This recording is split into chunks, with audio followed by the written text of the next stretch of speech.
Излезот од политичката ситуација во која се наоѓа Македонија сигурно не е во просто менување на мнозинството во собранието.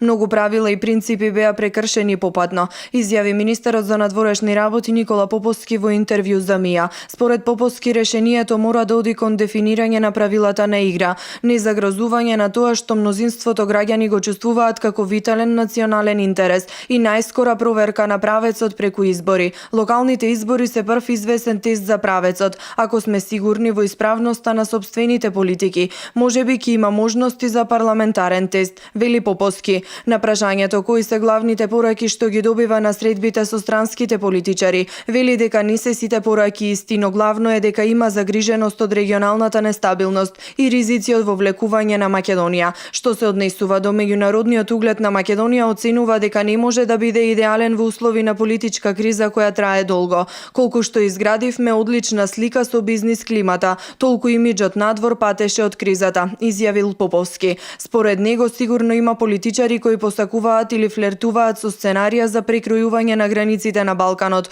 но тоа не е најпосакуваната опција, ниту пак има поддршка од јавноста. Треба да сме начисто дека промена на границите не носи решенија за реалните проблеми на луѓето. Интеграцијата во ЕУ е многу похумана, поевтина и подалековидна опција, вели Поповски. Смета и дека Македонија за една година ќе има веројатно уште најмалку едни избори зад себе, можеби во поздрава политичка клима и со извлечени нравоученија, дека нарушувањето на националните интереси носи политичка цена за оној кој тоа го прави. Шефот на македонската дипломатија во интервјуто покрај за актуелната политичка ситуација говорел и за односите со Грција и за случувањата во регионот.